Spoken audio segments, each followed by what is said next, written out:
The music of Washington, D.C. has long been driven by the DIY or do-it-yourself ethos. Artists from all genres have continually introduced unique contributions to DC's music community on their own terms, which in turn have inspired scenes across the United States and beyond. One of the most influential elements is DC's punk scene. Emerging in the late 1970s, it was ignited by bands such as Bad Brains and the Slickee Boys, followed in the 1980s by Minor Threat, Iron Cross, Youth Brigade, Scream, and others. The scene evolved into post-hardcore, with bands like Fugazi and Jawbox bringing in a wider palette of influences while retaining hardcore punk's intensity. By the late 1990s, DC was a hub for innovative post-hardcore music that remained inspired and driven by Dischord Records. One of the most unique and inventive bands in the Dischord catalog is Q and Not You. In this episode, I discuss DC's musical influence with my guest, Chris Richards of Q and Not You. Welcome to the Music Scope.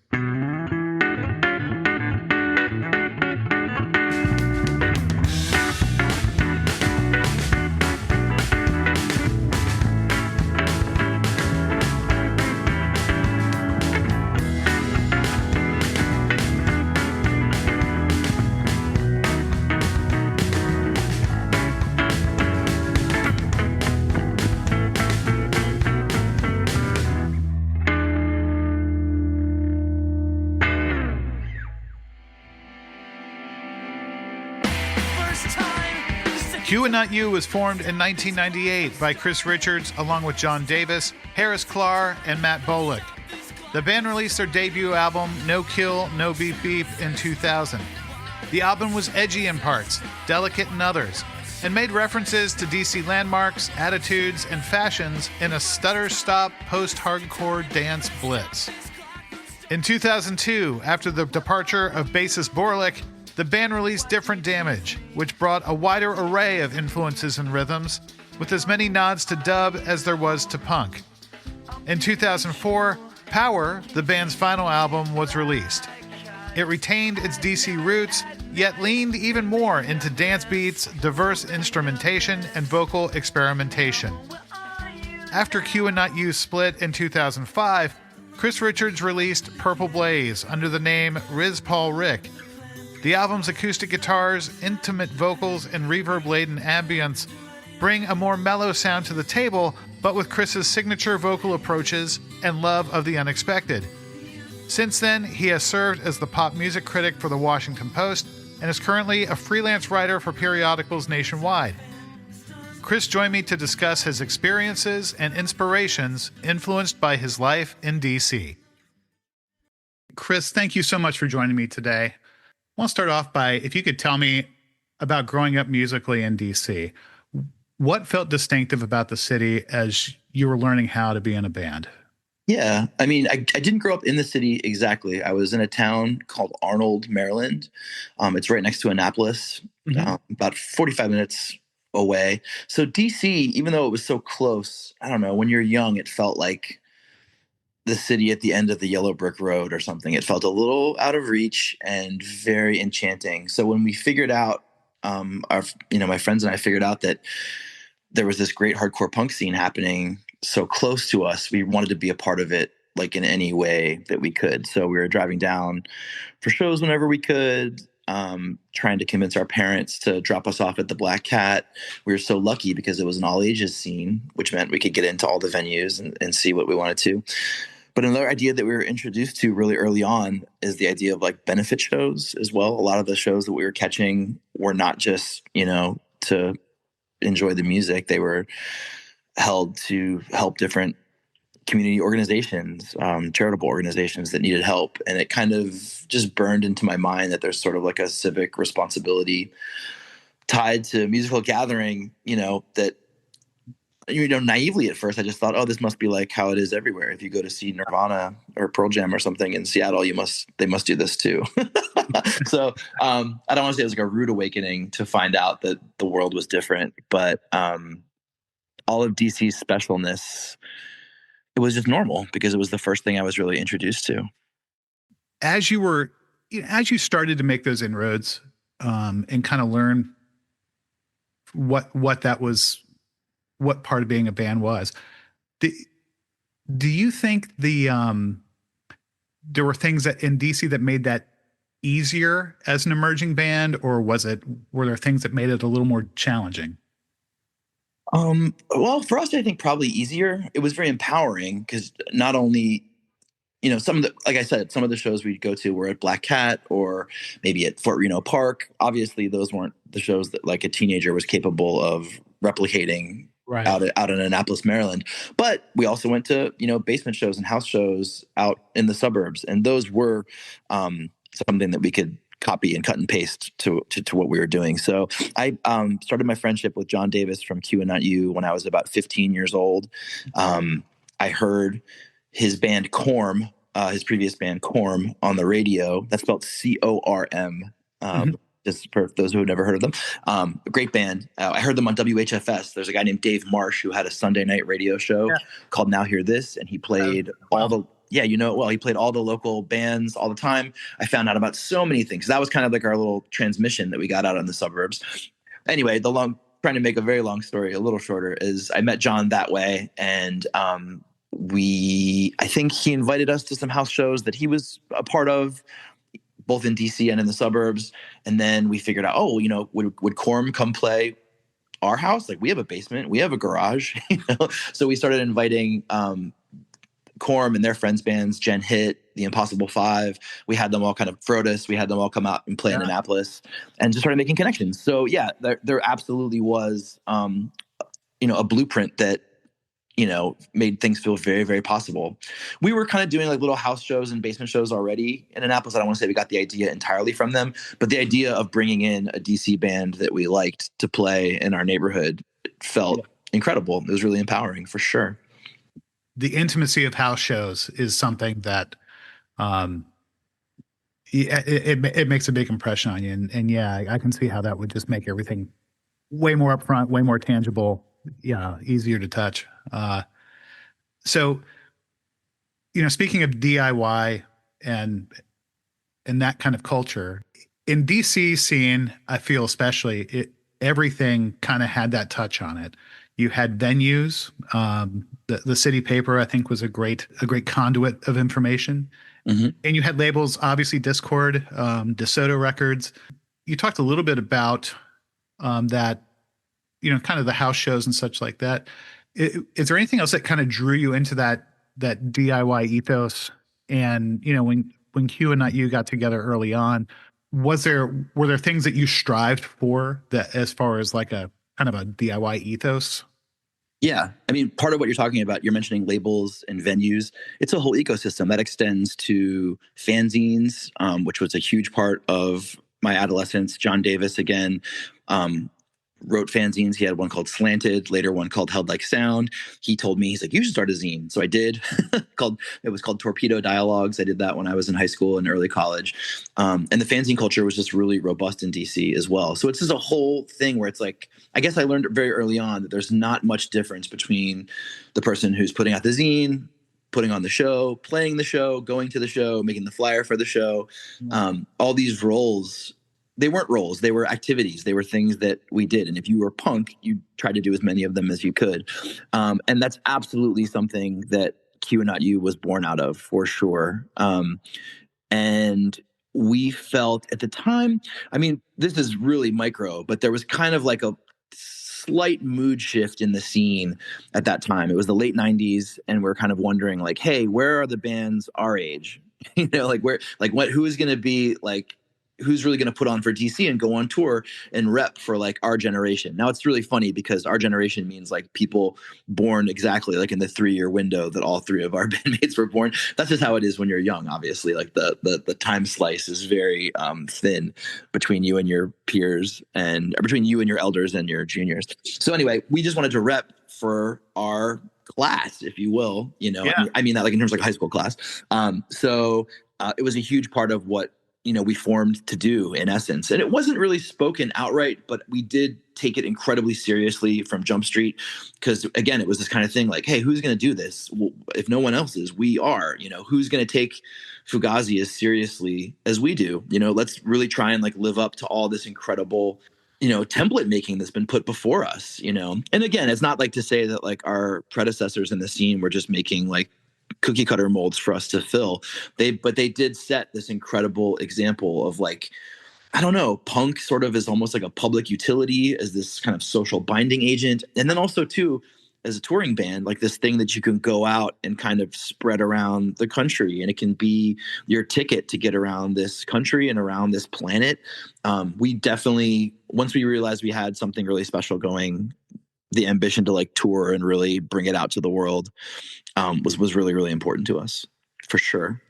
It brings me to another question. So, once you guys got going, you toured a lot, and I always, there's some things that are very DC, not only about Q and Not You, but also, just kind of that scene. A lot of the bands around DC had some very similar, the DIY ethic. It wasn't always verse, chorus, verse. There were different approaches to songwriting, different approaches to, very aggressive guitars.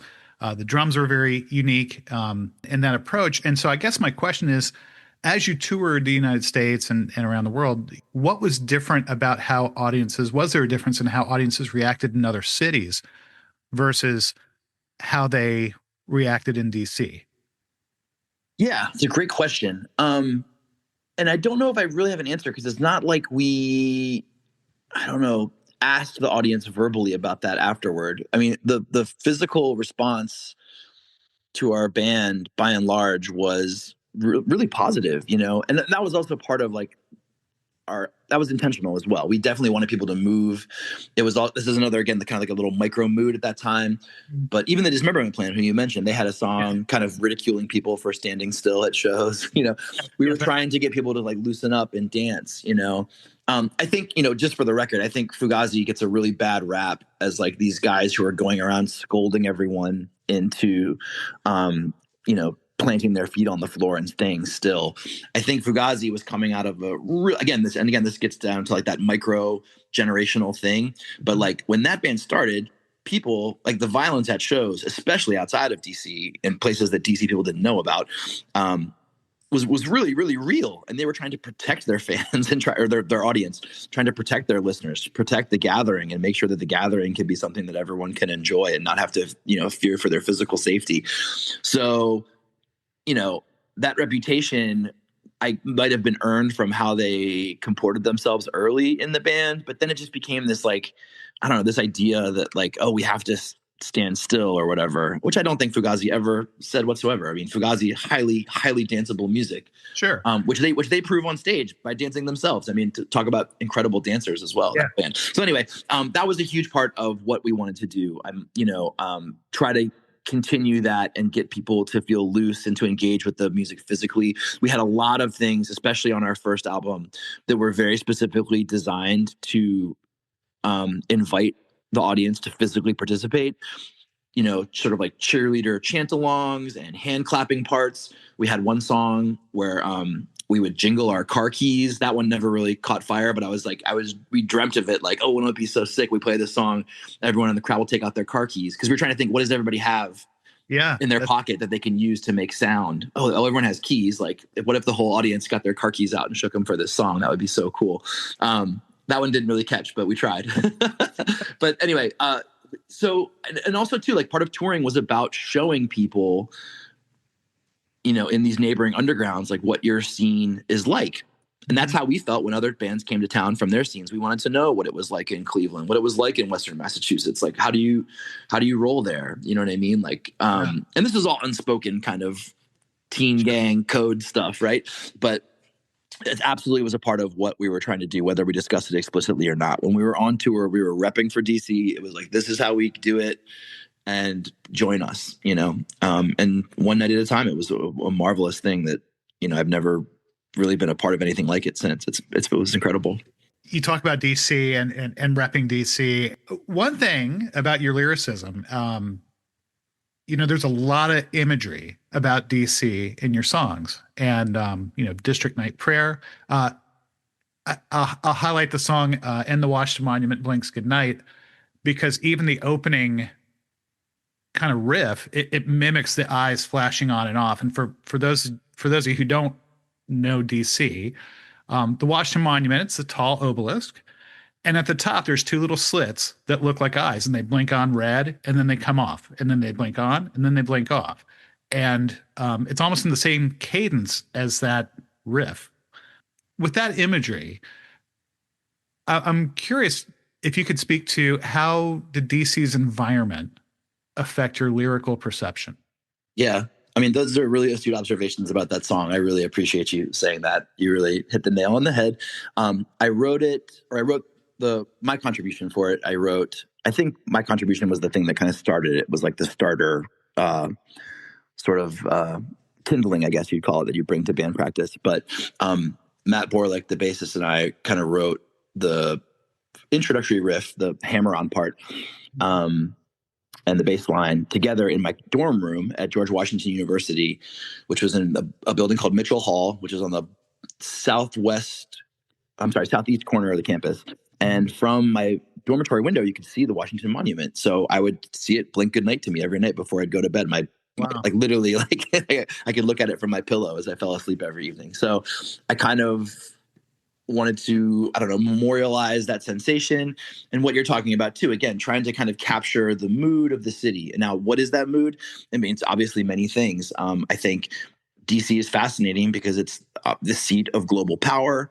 And that's the image that it has in the outside world. But of course, you and I know it as a place where real people live and do their daily things that have nothing to do with power and the federal government, just getting along and trying to cope through this thing called America. And the idea of the Washington Monument, obviously it's this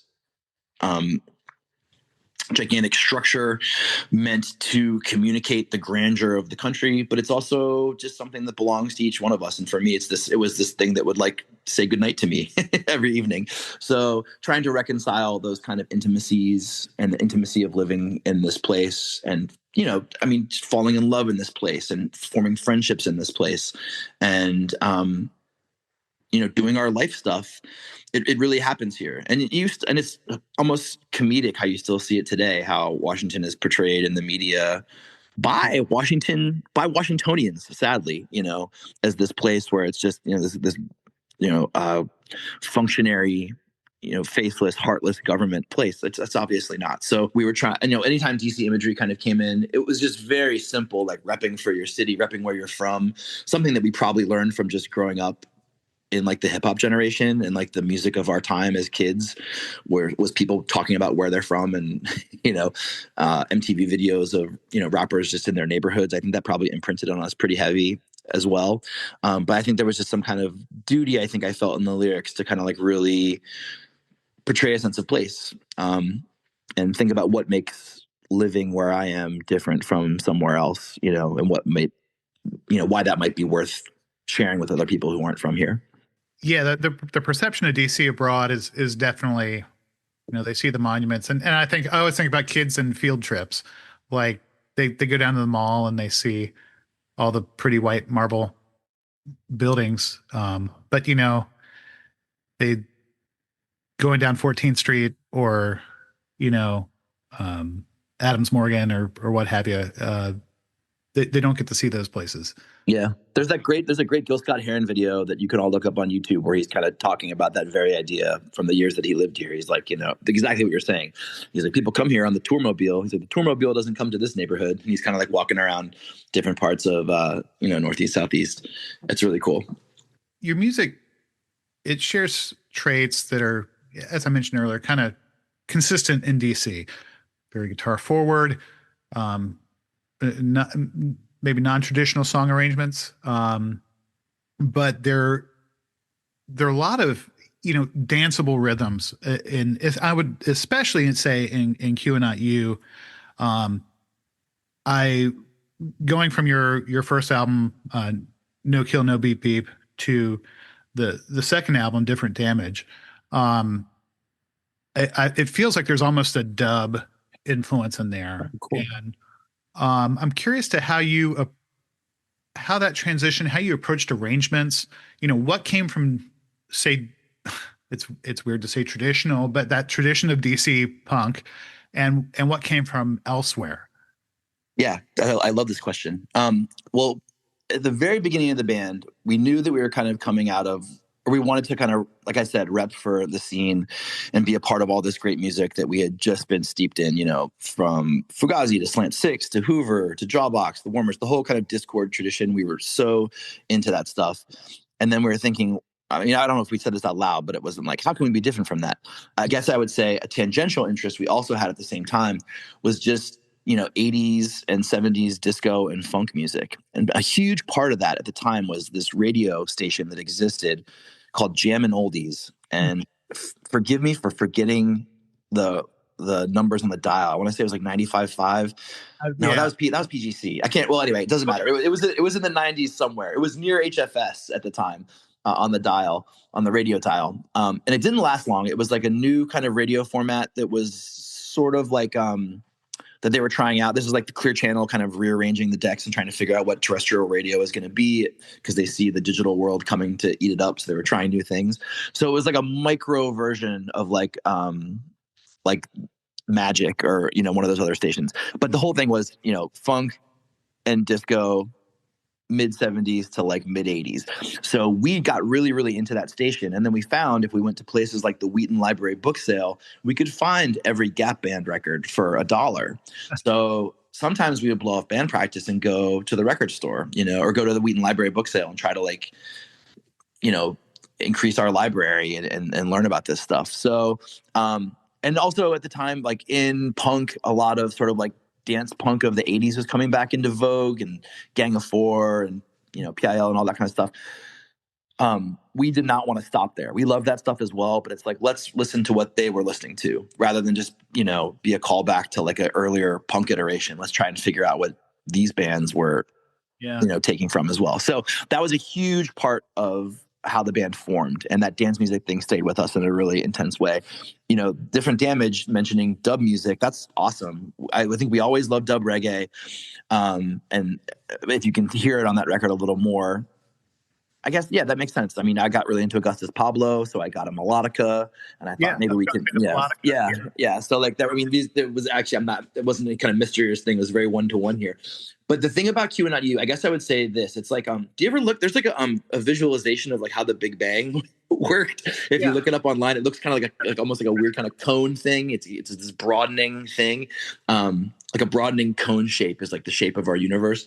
And that's very much how this band was in terms of like musical tastes. It started really, really hungry and wide, and then just kind of continued to widen as we went, and it stayed ravenous in terms of like what music we liked and what we shared. And so every album that we put out is kind of like some kind of timestamp of like of a broadening listenership that we had. And we all got into different things too, because we were also young people who were still, I think our ideas of music were still very much tied to like our sense of identity. So I don't want to say it was snobbishness, but it was like we were very into liking different things. You know what I mean? So I think Harris probably liked dub more than any of us, or had the most dub record. Well, maybe that's not true either, because Trojan Records was putting out all those CD box sets at the time, and John Davis was just ravenous for those. So we shared everything, but also too, maybe it was this. Actually, rather than snobbery, maybe it was almost like a delegation of responsibility. Like I knew those guys would feed me enough dub records that I didn't need to go searching for them on my own. So I got really into like Brazilian music at that time, and Caetano Veloso, the Tropicalistas and stuff around Different Damage. That was like my big sort of thing that I got super into. By the time Power came out, our third record, I was like all about Prince. All I wanted to do was hear everything that Prince ever did. So, and I'd have to ask those guys, ask my bandmates what they thought, if they thought like they didn't need to dig into Prince so hard because they knew that I would be playing his records in the van on my own. But we were just teaching each other constantly about music. And I'm so grateful to them, my bandmates then and now, for the education that they gave me. And we had just had no hesitation to put it into the band. On Power, it kind of gets all over the road. Like the last album we made, the styles are really all over the place. But all I can say is that it's entirely honest. We were really into like British folk music and contemporary hip hop and R&B and Prince and Wire. And, so if we were into it, it just went into the soup, and hopefully it came through with a sense of sincerity and sense of purpose, I hope. Yeah, I absolutely think it does. And what you say about the kind of expansion of your taste and kind of mirroring that growth, like the universe you were saying, it totally makes sense because you can hear it and you can hear all the different and as you said, in when power comes around, there's so many different styles and so much going on. It's a really interesting record with a lot of different textures. And so after Q and Not You, you moved on. You released solo material under Riz Paul Rick, then later with TK Echo.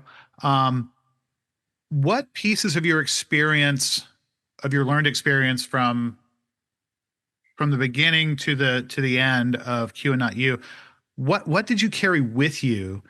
And then was there any that you kind of turned away from, maybe to start a new identity or to differentiate yourself from what you had done in the past?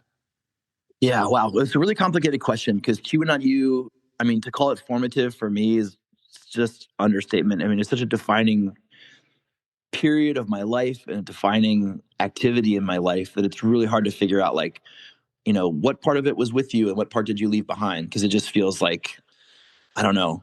I absolutely woke up every morning, as a member of that band in my mind, So when it ended, I should say, like, the grieving process was incredibly intense. I was just talking about this with my friend Katie Alice Greer, who used to be in the band Priest, and she just put out a new solo record, and we were talking about it for this article I have on my I have a newsletter that I write now, and we'll get to my music journalism later maybe, but I have a newsletter called The Future Is Ours to Make, and I interviewed her for it. She was talking about this idea of, like, yeah, being a member of Priests, like waking up every day and feeling like you're part of this thing. And then when that goes away, like, the grief is huge. And it really reminded me of that feeling that I went through at the end of Q and Not You, because almost, I was talking with another friend who had read the Katie piece, my friend Raphael, who was in Oguapo and Super System. I was telling him, I was like, yeah, like, cause he was, relating to this as well. I was just saying, like, when when a band breaks up, if you were really, really in it, you kind of lose your friendships, you lose your job, you lose your sense of self in the community, you lose a romance in a certain way, you lose a family, you lose your outlet of creative expression. You know what I mean? It's a huge loss to have all these things kind of fall apart in one thing. Now, granted, my mistake was, if I could go back and counsel myself, was to be like, hey, you are still you. You know what I mean? Like, these things that you believe in don't belong to the band. The band taught you how to cultivate them and learn what they are and how to be this way. But you can still be this person if you choose to. But unfortunately, at the time I was young, I took it really badly. And I think, felt sorry for myself in a lot of ways. So with Riz Paul Rick, the way that came about was all the songs on that album, it's called Purple Blaze, there was just one of them, one Riz record. All those songs are basically like things that were proposed to Q and Not You that Q and Not You did not want to do, like riffs that I brought that they didn't want. And I thought, oh, well, I still like this, so I'll do something with it. And I was actually making that record while Q and Not You was still happening, not knowing if, not like it's a plan, like a life raft or anything like that. Just like, oh, well, I don't want to throw these away, so I'll do this on the side. So then the band broke up, not abruptly, but pretty surprisingly to me. And then I thought, oh, well, good, I have this solo record coming out, so I'll just jump right into that. Literally the day after the last Q and Not You show, I got into a Honda Civic and toured the United States by myself for 6 weeks. Wow. Every night alone. Maybe it was 5 weeks. Anyway, it was clearly like just running from the pain of the band breaking up. You know what I mean? I did not want to even face it. So, like, literally the next morning, I'm going to start my new life. So obviously there's all kinds of pressure put on that endeavor, and it didn't last very long, mainly because I figured out I don't like making music by myself. I need other people to do it with me. I think for me, music is a collective action. And I'm not interesting alone. I can't make anything that's even interesting to me alone. I need to have others introduce their own thing, or challenge my thing, or take my thing apart, or make me realize something I didn't see. I just have to have that. So, I mean, that's good to learn too. It was good to learn that the solo thing wasn't for me. And then in terms of like TK Echo, that was a band started before the pandemic, and the pandemic kind of ended it, just all the circumstances around it. But it was just returning to that idea of like, let's be in a band with people in the scene I love. The drummer was Josh Blair, the keyboardist and vocalist was Fiona Griffin, and the bass player was Aaron Lightco. And these are three people that I've known in the music scene for so many years, and I love them dearly. And we thought, oh, let's try and do this together. So it didn't, we recorded some songs here and there and played a lot in the city, and it was a really, really good thing. I wish it could have continued. The pandemic just kind of ended it. A lot of that has to do with me, and just like I wasn't able to get back up on the horse with it. But that's where it's at. And then in terms of like playing music in the future, I don't know. I'd really like to. I've had a long career at the Washington Post that ended earlier this year. So I'm in a mode right now of figuring out what's next, and trying to not just jump into the Honda Accord or the Honda Civic again, trying to take my time here and really see where I'm at in the world and what I want to do. Was it that experience of, jumping in and, going right into touring and right into a solo artist, even though it was perhaps running away from things in that, was there any therapeutic aspects of it? Did you come walking away with like, okay, I satisfied that part of me? Oh yeah. Well, I'm so glad I did it. It was fun. It was a chance to do a kind of music that you couldn't exactly do. I think touring by myself, even though, there were many downsides to it, it was just so much alone time to like really think about life. I mean, I was driving 6 hours every day by myself in the car, so much listening, and so much of touring is collaborative. And I mean this in the sense of like every single thing you do in a band on tour is the collaboration. I'm talking about like waking up, getting breakfast, figuring out how we're going to get the oil change before we have to go to the radio station to do the interview before the show. Like the idea of like improvisation in music. Yes, it happens when we're all holding our musical instruments, but a lot of improvisation just happens from the moment that you wake up in your sleeping bag on the floor, So to try and have to do all that stuff alone was fun and cool and, discouraging and hard, but I don't want to feel like it's like, yes, I climbed the mountain alone. Because I don't really know if it was a success. I don't even really know what a success would be. I'm glad I did it. I'm really glad I made the record. I got a chance to record it with my friend Tim Hecker, who is an incredible musician. And I'm still gobsmacked that he gave me, so many days of his time. I just drove up to his home in Ottawa where he was living at the time and camped out in his basement. And we made it over the course of, I don't know, like Monday through Friday, I think. I would track all day, and then he'd kind of come home and mess with it. And then he did a lot of production on the record after the fact. So the fact that this guy's one of the great musical minds. So the fact that he would give that many man hours to some songs I had written, I'm still like really blown away by that and really grateful. But yeah, I think overall, I mean, I don't know. I guess I'm not really a person who like, it's like I regret it or, I did something right or I did something wrong. It happened. It had to happen, and it did. Yeah. Yeah. You accept it. Yes, there you go. So talking a little bit about kind of media and how we consume music, and what a scene does. I mean, obviously, kind of late 90s, early 2000s, a lot of it was still analog. And your career, as a musician and as a journalist, it has spanned a really interesting time where music has shifted. I think when you and I were coming up, people our age, it was kind of record stores, zines, blogs, and then it kind of morphed into streaming and social media, and now it feels like you have to be as much of a kind of a marketing expert as well as a musician. Versus being able to focus really on maybe more on music and your craft and leaving that stuff to maybe someone else, or maybe not. I'd like to get your views on that evolution and maybe what similarities you see now, what's consistent, and then what's changed. Yeah. it's a really good question.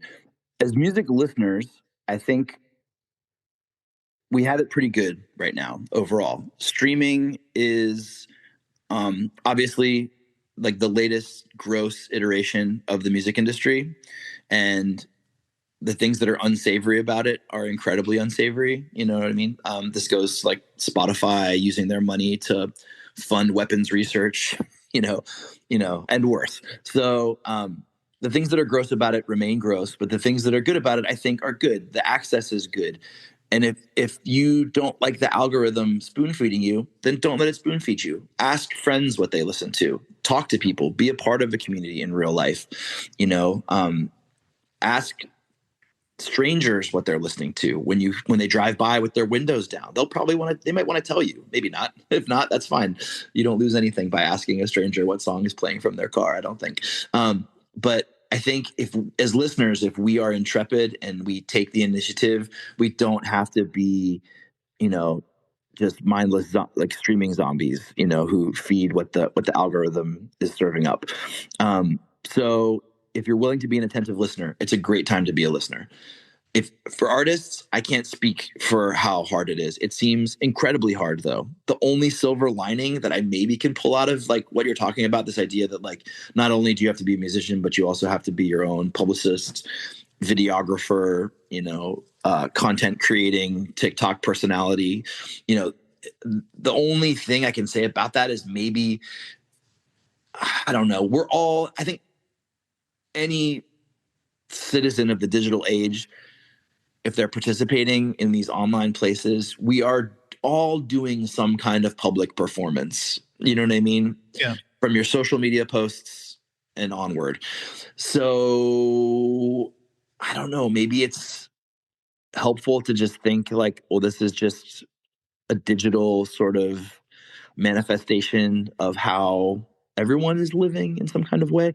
I still don't feel comfortable with it. If I was trying to start Q&U today or join Q&U today, I would hope that we would find a way to do all these things like on our terms. You know what I mean?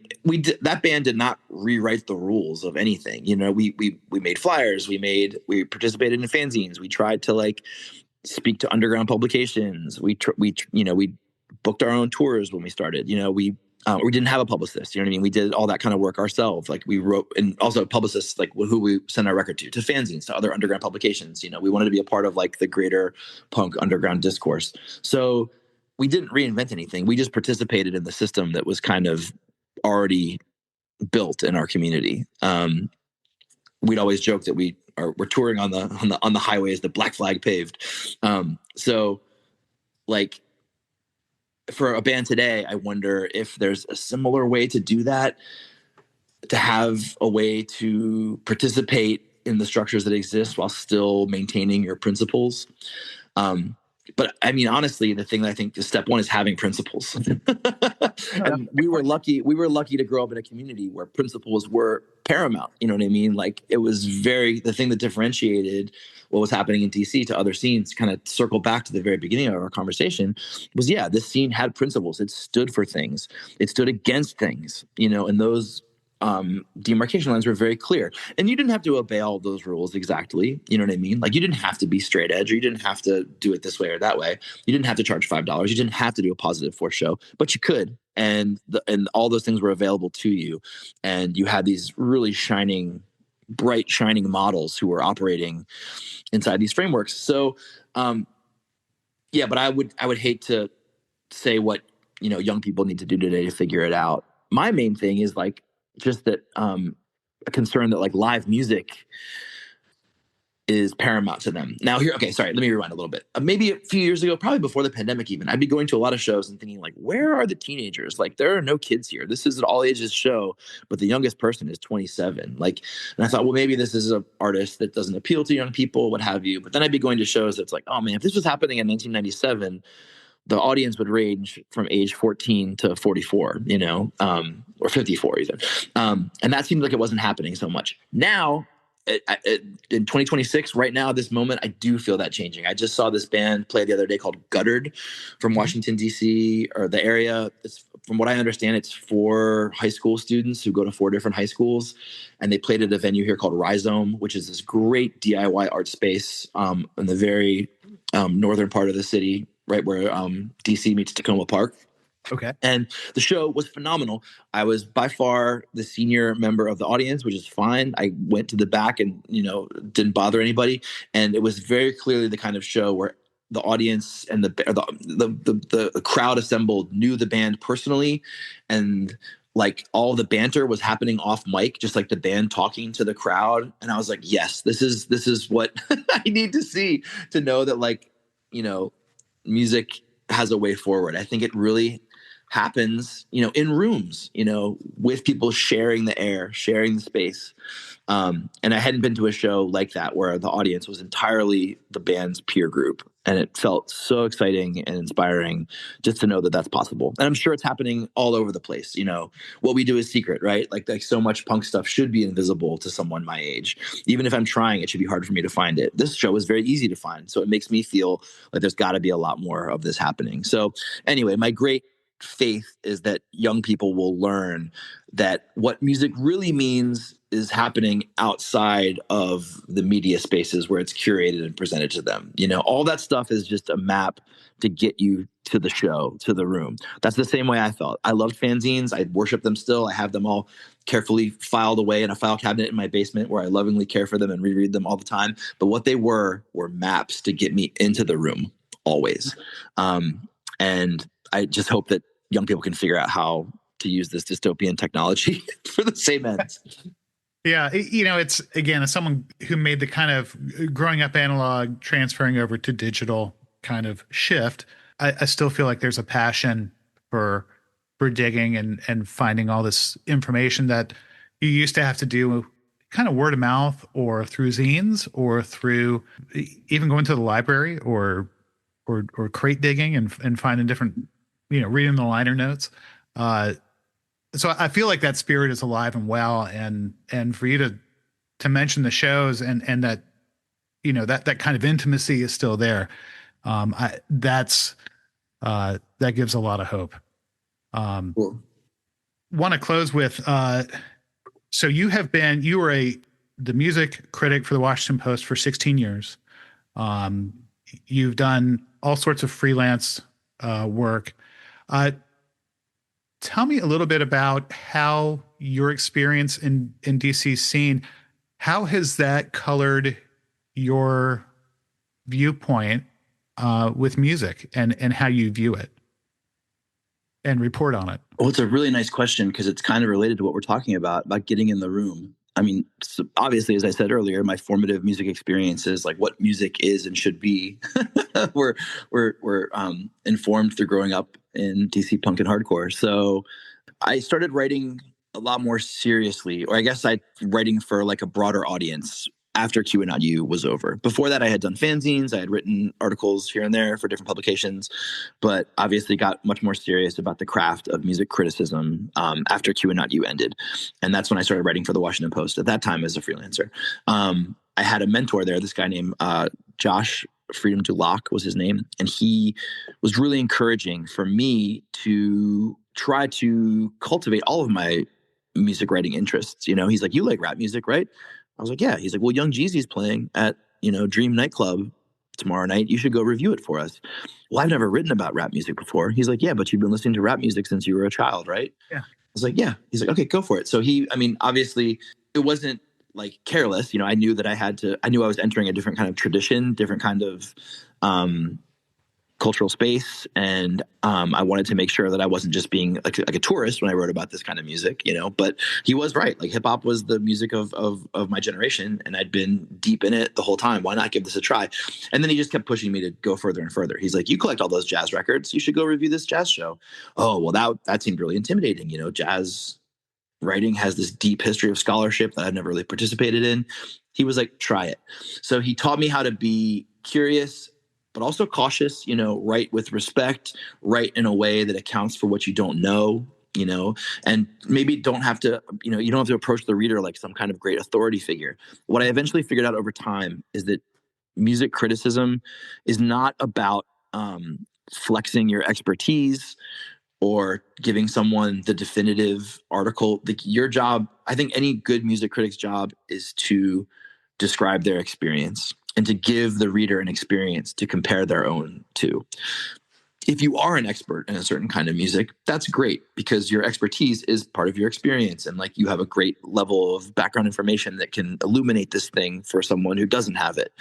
But at the end of the day, I always thought of my job as like, I'm in the passenger seat of someone else's trip. You know what I mean? The reader / listener is driving the car and they are experiencing this thing, and I'm the person in the passenger seat kind of sharing what I think. Maybe go left up here, maybe go right, and you can listen to me or not. It was never like, I declare, this Drake album to be the worst. You know what I mean? Even if I did say those things or believe those things, I mean, I never thought the reader has to believe me. It's just my experience of the thing.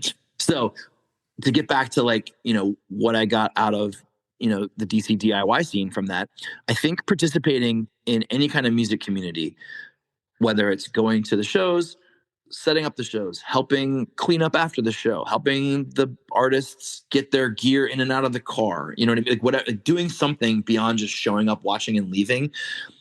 I think that's participating in music. There's a guy named Christopher Small, a musicologist, who had this idea called musicking, which his idea is like, music is not like a noun, it's a verb. And the verb is not just like someone holding a violin playing it, or someone in the audience listening to that violin. It's actually the person who made the poster and we pasted it up to the telephone pole a week before to get someone to come to that concert. It's the person who has to go take the broom to the theater and wipe up all the dirt afterwards. Like, anything that is around music happening, you are musicking. And I think that's just a really beautiful idea. So if you have music in that sense, and you've participated in some kind of community, I do think it makes you a much better guest when you're visiting other communities. And a great way to get into any kind of music that you've been curious about, or maybe stumps you, or feels inaccessible, is just to go experience it live. Gospel music is the kind of music I knew all about and how it informed R&B and soul. And obviously this is incredible tradition. But until I started going to churches and hearing gospel choirs sing it, I didn't all the way get it. You know what I mean? And then I got a lot. I don't want to say that I don't think music is ever something that we all the way understand. That's why it's this great mystery that we keep coming back to it. But if you want to get much closer to any kind of music, I encourage you to go witness it alongside the people who are living it. You know what I mean? And who are participating in it in the way that maybe you did in the music scene or music community that you come from as a person.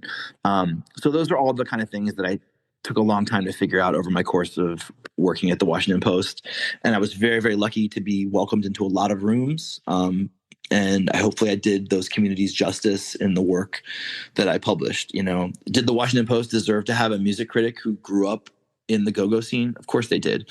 And they didn't get that with me, unfortunately. But I did my very, very best to go into that world and, show the love and reverence that I have for that music every time I wrote about it. And I tried to do that with every kind of style, tradition, community, area that I went into. And I'll continue to be that way for life. I hope I can be a good guest for the rest of my days on this planet. That's beautiful. I mean, and you can't, it's hard to find a culture that is musicless. All around the world, wherever you go, that's a strong form of communication. And in every community, even within DC,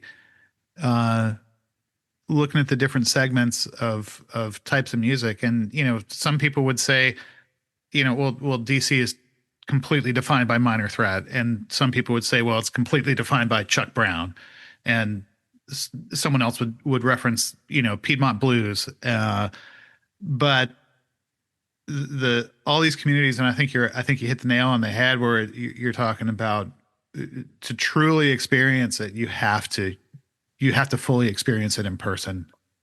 Chris, I want to thank you for your time today, and thanks for sharing all these experiences and your takes on your coming from the DC scene and how it's affected you. And would encourage anyone who is not familiar with Chris's work, please check it out. Q Not You is on Bandcamp. You can go to Discord's page. There's I'm sure anywhere you stream, they're going to be there. TK Echo as well. I know there are going to be links to all the music when I post this on the site. Chris, thank you so much. Thank you. Great questions and love this discussion. Thank you. Thank you. My guest today has been Chris Richards, writer, critic, and songsmith, singer, and guitarist for Q and Not You. You can listen to his work with Q and Not You, TK Echo, and as Riz Ball Rick on Bandcamp or wherever you stream music. You can also get more of Chris's thoughts, writings, and recommendations through his newsletter, The Future Is Ours to Make, on Substack.